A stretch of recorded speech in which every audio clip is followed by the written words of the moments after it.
So I'm behind, but I'm not behind anything. I can't really do anything about that. The biggest problem I think I have right now is the temperature. So I'm getting cement delivered and it's getting down to like 28 degrees tonight, and it was only supposed to get down to like 33. I hope the concrete people just put the cement people just put something in there that just, I don't know, ain't nothing I can do about it. I know I'm gonna have to do more to these foundations to make it good, and I'm thinking if I just pour the whole thing, that'll just lock everything in. It'll be badass.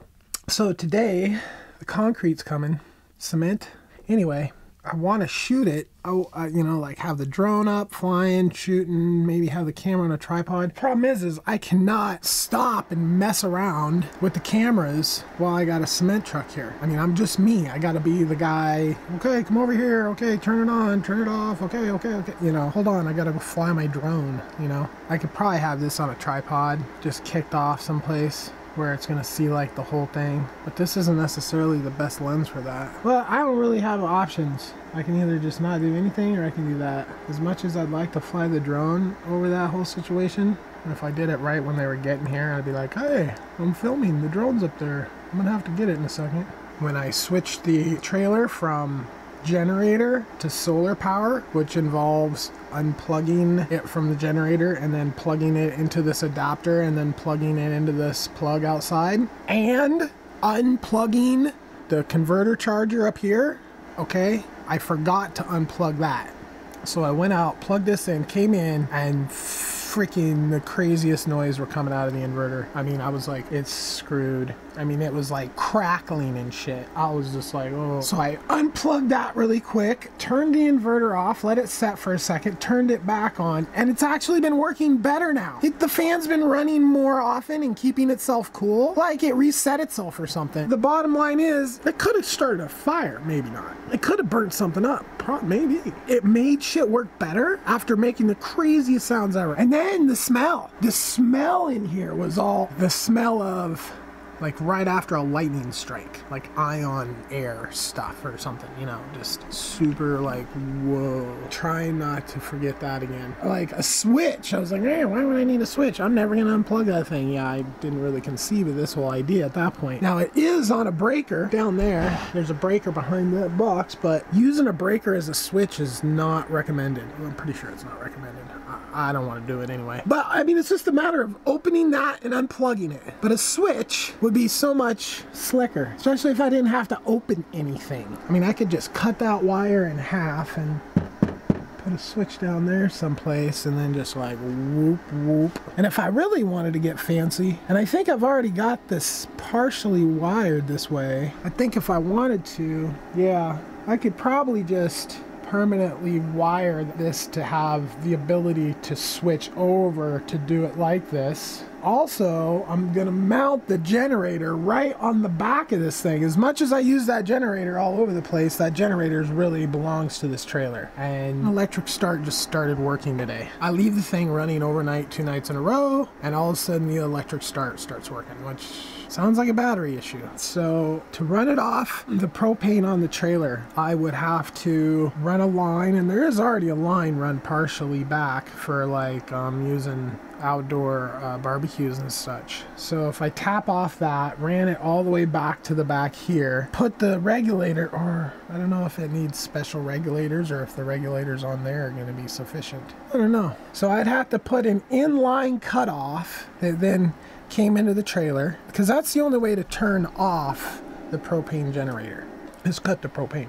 And I'm just thinking about like how cool it would be to be able to turn the generator on and off from inside the trailer, and to be able to switch the systems over from inside the trailer. I planned on adding a generator to this, but I planned on adding it out on the front tongue. But then after actually running the generator, the front is where my bed is. So I'd basically be putting all that noise like up in front where I am. So I'm gonna put it all the way on the back. That'll make my cable run a hell of a lot less too, but it'll make my propane run a lot more. So I'll have to run propane. I don't think putting propane tanks on the bumper is really recommended, because if somebody rear-ended you and you have propane tanks on the front, it doesn't really do much. But if it's on the back, it could be a bomb. Bombs are bad. Running the propane out there, that would be so cool. Now that the electric start works, I can just unwire it out of itself. See, I'd have to put this thing in a box, mount it in a box, custom made steel box, and mount it on the bumper with hard wire stuff being able to pass through and into the trailer. That would be sick.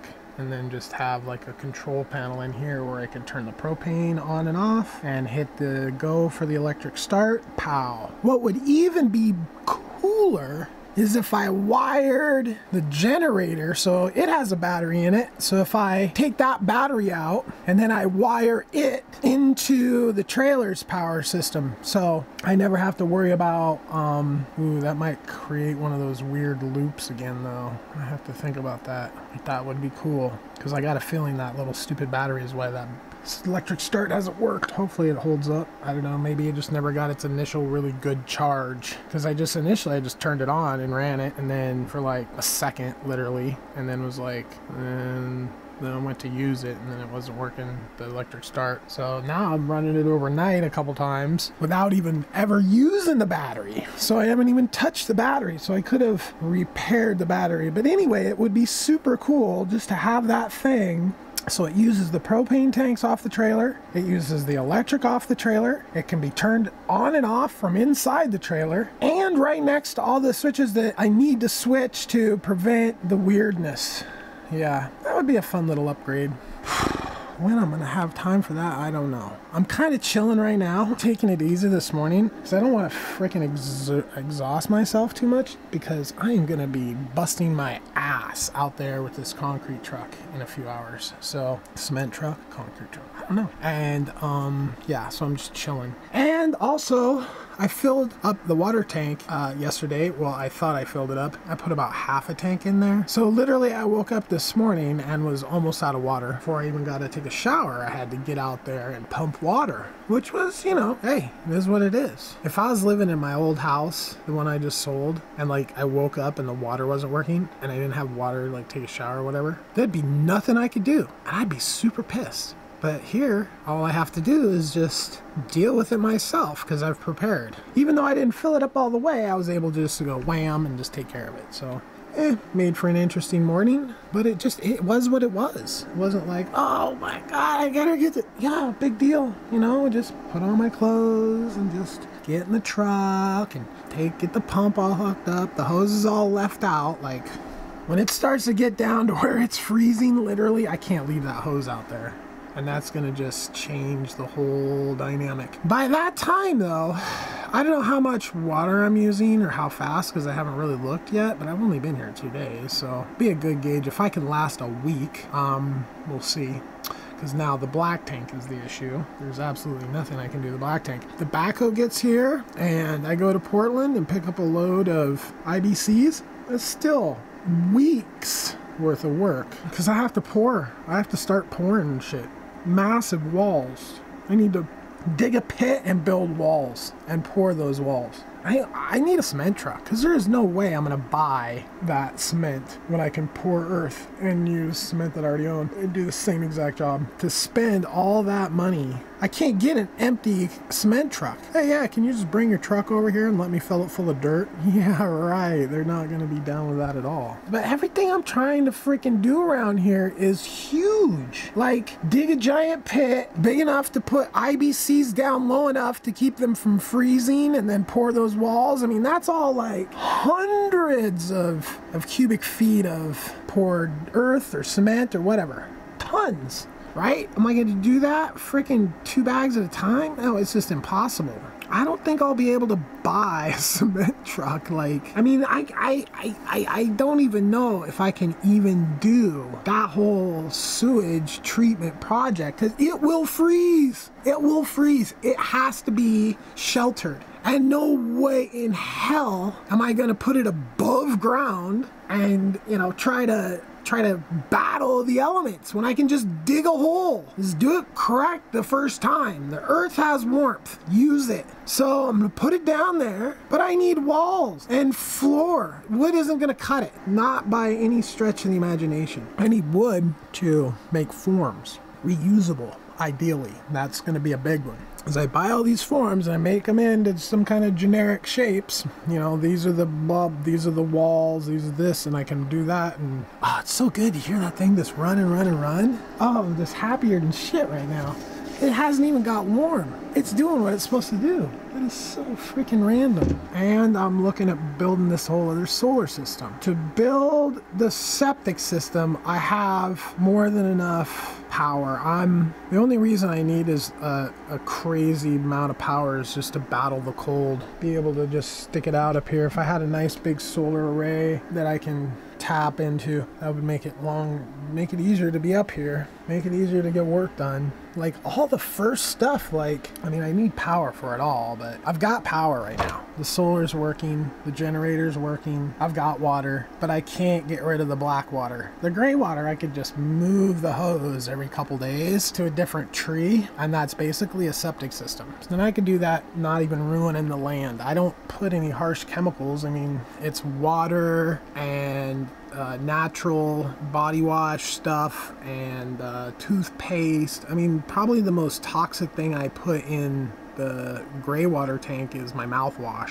Stuff that gets rinsed out of my smoothie dish or whatever like that, you know. It's kind of imperative. It's a huge project building a sewage treatment plant. Less of a huge project than a septic system, I think. Less plumbing, I think, because there's not this huge leach field of crazy pipes that just are just in this huge area all dug in trenches and shit. It's just crazy. So anyway, digging a pit and then a trench pit, you know, long, skinny, tall, or deep rather, digging that all out and then pouring floor and walls and then covering it somehow, which I'm still not, I've decided it's orientation, which where-ish it's gonna go, and I haven't figured out how I'm gonna cover it. It has to stay dark, so it needs to be, I mean, and it needs to have like a seriously thick, so it's like base, and I don't think it can get too hot. I mean, obviously, you boil it would be bad, but that's not even really, I mean, if you had a room, I bet you in the blazing summer, the hottest it ever could get, an uncirculated room would be like 140 or something, and I don't think those bacteria are gonna care 140 degrees. Well, that might not be true. Now I'm thinking about it, enzymes die at like 120 or something like that. So I think freezing is more my issue than overheating. And with earth and protection, I should be fine. But what am I gonna put over the top? Now, some of the ideas that I've had are reinforced poured earth beams, which people pour concrete beams, reinforced concrete beams. That's a thing. Reinforced poured earth beams. I haven't really seen that. And then how deep do I go? Like seriously, it's tough to dig that. I mean, you get down in the soil with the backhoe. It's different around, but it's basically like 3 feet, 4 feet, 2 feet, somewhere around in there. It gets really, really hard. So these IBCs are about 4 feet tall. So, or maybe 3 feet tall, 3, 4, 2. Okay, so they're in that range. But all the plumbing on top and everything, you know, I mean. So how far below ground do I need them to be? Like, and also like, is it gonna count if I mound? So I dig down partially, but then I mound up as well. So it's not fully underground, which will help with the exit of the stuff, the effluent going back out of the system. If I dig it fully in the ground super far, there's a more height to pump it up out of. I'm kind of thinking about, at least on one side, reinforcing or backfilling like the north, I think the north facing side, and doing something with the south that kind of like works with the sun to, you know, block the heat sometimes, but then let it in during winter time somehow. At the same time doing that, but keeping the room dark, right? It has to be dark. I can't just like open it up and let it. It's tough. I'm sure there's like formulas for all this shit, you know, like, oh, you have this much water and, you know, it gets this cold and, you know, the earth is this warm at this depth, so you need to dig it down this far. But I don't know all that. So pumping the effluent out so it doesn't freeze. That's a whole other trick. That's why I'm going to save it up overnight and pump it out during the day. the chances of it actually freezing up and moving water, so it's pumping, there's nothing to freeze. That's how I'm going to keep my water tower from freezing as well, is you put a hose in there basically. So I'll have like a solar powered, and this is like a bunch of micro, like I'll need power in the sewage treatment plant. I'll need power in there. So I'm like, do I just run power to all this stuff or build micro solar systems for each place where I need it? You know, that's because I don't have this big, huge solar system that I'm planning on running everything off the bat, right? So initially, like, okay, I run my trailer, and then I need to run, I've got everything figured out except the sewage. So the sewage, I'd be going into that, and I'd be like, okay, how much power do I need to run that thing? And, you know, I'm thinking about building this other trailer out into a power station. Then I would just run a wire from there to there. Obviously, I can't spend and spend and spend.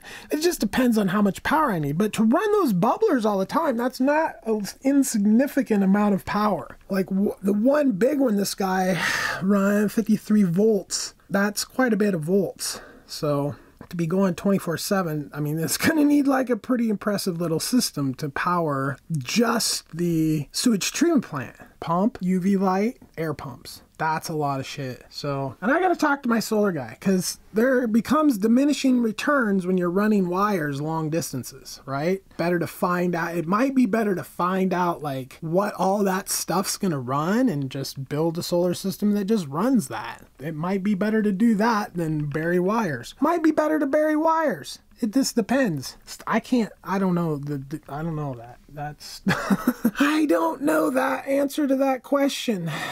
I'm thinking whether my preference would be, when I think, well, you're already running sewage, plumbing around, so you got that. You got roads. That's where you can put things in roads to, but in a farm, having a bunch of shit in the ground, this is why I keep the property to this kind of section here. So all around here, I can distribute water, whatever I need, to all this area out here. But meanwhile, all my utility infrastructure will be within this area, just right here. And so everything, mechanical, water, anything falls into this area. So the the sewage treatment plant goes here. This is a huge area right here. Most everything goes on here. This is a housing area here.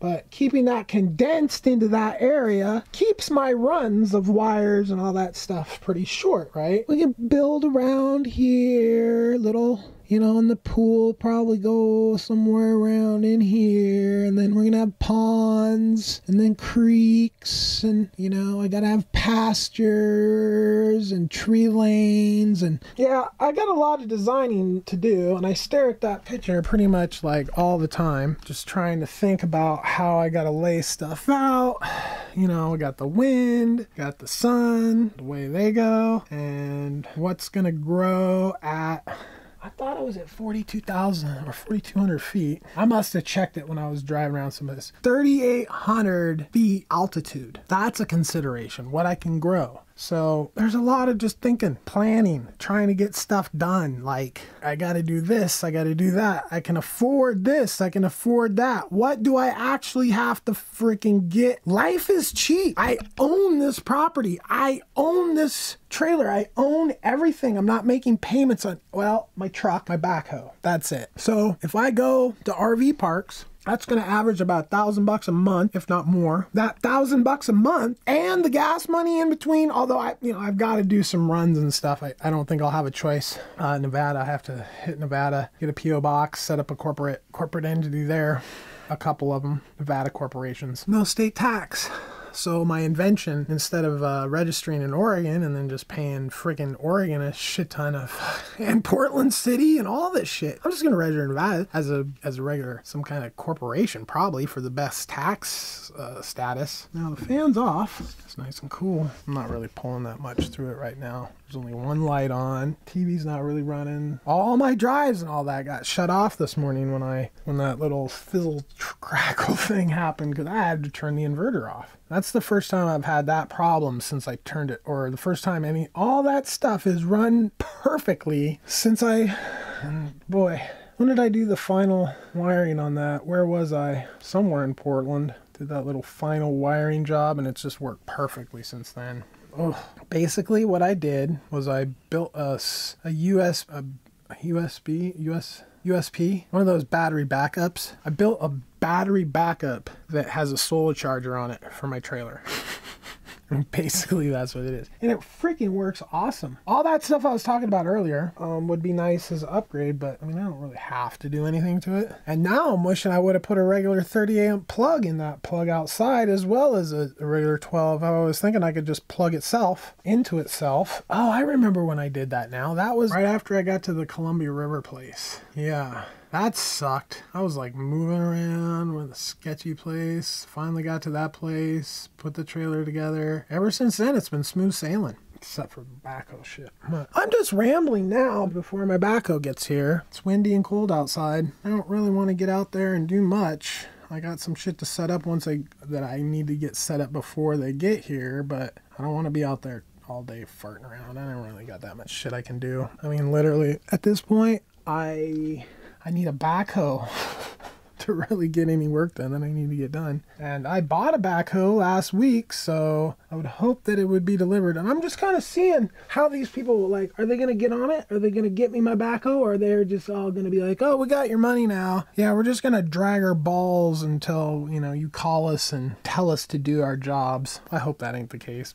I'm going to be super sore. I got a feeling tomorrow. I just have to load up on CBD tonight. It's going to be a lot of work. Well, I got to put concrete in all 13 holes. Cement, concrete, whatever. All 13 holes need some. 2 that already have some don't need much, but then the rest need to be filled. And I got my full rubber suit, and I'm going to be just in that hole, because getting that guy in and out and then being done, that's going to be where I want to be. I got to go switch the hose over from the drinking water setup over to the construction setup. Be able to rinse off after I'm done, but I'm not really going to have use of any tools. I'm just going to use those wooden stakes to poke it. It's going to be pretty quick. Number one thing is when that cement hits that freaking cardboard thing, if I'm not holding it, it'll move, and then I'm effed. The one good thing, though, is if it doesn't move, when it gets full, it's like self-leveling. You get the level, because the concrete level or cement levels itself, and you just level the tube perfectly. Now, whether they'll be all the right height or not, I don't know. And I gotta go buy steel in Portland. Steel. I'm gonna put that on my list. I got a whole list of things I gotta go to Portland for. I bet I could find steel here, but I bet it's cheaper in Portland, but I don't know. I have to go there anyway, so I might as well get everything I need in one trip. I wanna buy a pre-cut. And you know what I was thinking? I could glue. I mean, there is some industrial glue that I could glue cement and steel, glue them together, and then, I mean, basically glue. It's probably something else, but whatever. Maybe epoxy or something. And then weld the shipping container to the steel. I like to see I don't want to see the storm that move a shipping container with wind. Oh, I mean, it's windy out here. It rocks a trailer a little bit, but to frickin' blow a shipping container away? Would anybody be alive? Yeah, I guess if the shipping container didn't move and you were inside of it, you'd be fine, but holy cow, your cows would be dead. How is that for a long distance? Not bad. Not horrible. Yeah. It's really nasty today, though, and I don't want to set the camera up in a frickin' place where it's gonna be blown dust on or blown over. Darn. Oh, there's my gray water hose and that view. Just start using iPhones all the time. Yeah, nice view of stuff. Boy, I am just rambling on. It's really good information in here. And then that information will actually match up with the projects that I do. And hopefully I'm good at filming them, because that's a whole next level, is like building something correctly, but then filming it decently while you're doing that all. Yeah.